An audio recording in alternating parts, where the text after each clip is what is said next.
Diffolum fasciculare. Mais alors tu vois, ils sont miniatures. Ouais. Alors tu vois, avec la sporée verte. Ah oui, je le vois. Ouais.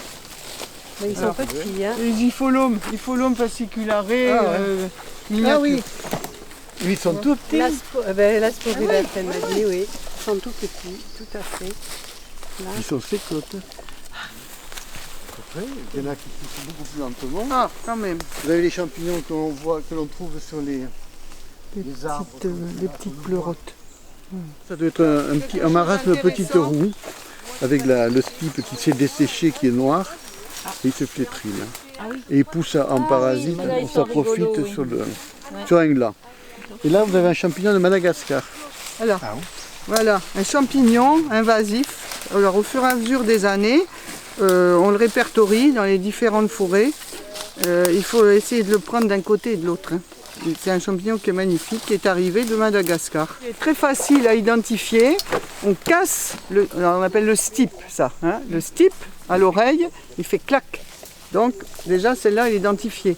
Il y en a une autre, on la casse, l'hématopus, il coule un jus rouge comme du sang. Donc, voilà. Et il y en a une autre que j'ai trouvée aussi en montagne, c'est Crocata, où là le jus est orange. Voilà, le chapeau est blanc avec des trucs un peu orange et le jus est orange.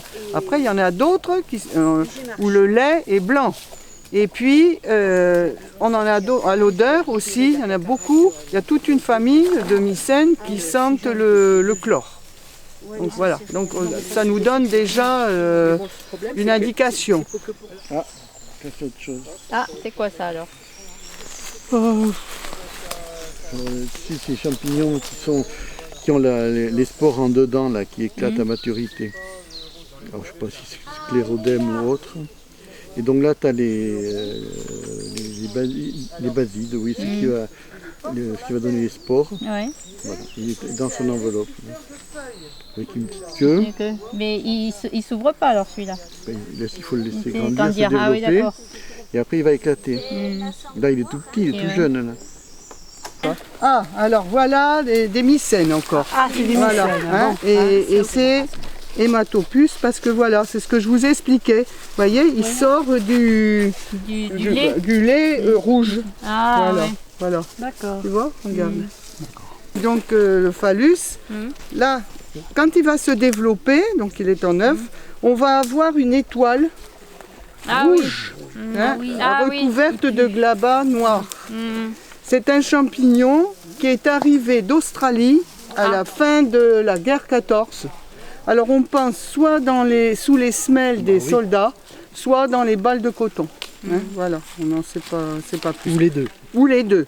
Et quand il se développe, d'ailleurs il y a... C'est étonnant qu'on ne voit pas déjà les... Et non, pas encore. On voit quand même la forme, on voit que ça va venir, voilà, la forme, contrairement au phallus, c'est un clatrus. C'est Clatrus archeri, oui. Voilà. Voilà. Mais là, tu peux déjà dire que c'est un archérie? Oui, oui. Oui. Ah bon? Enfin, oui, parce que tu vois, tu as la forme, déjà, tu vois, tu as 4, 1, 2, 3, 4, 5. Ouais. Donc tu as la forme déjà de Faut avoir des l'étoile. lunettes. Hein? Alors que le phallus, que j'ai mis, je ne sais pas où, je ne sais même pas si c'est... J'ai mis où le phallus? Là, je l'ai mis là. Le phallus, tu vois, c'est juste un truc marron. Voilà, tu vois? Tu vois la différence? Il n'a pas les branches de l'étoile. Ah oui, d'accord. Hein, donc celui-là, mais c'est toujours au départ un œuf. Un œuf, ouais.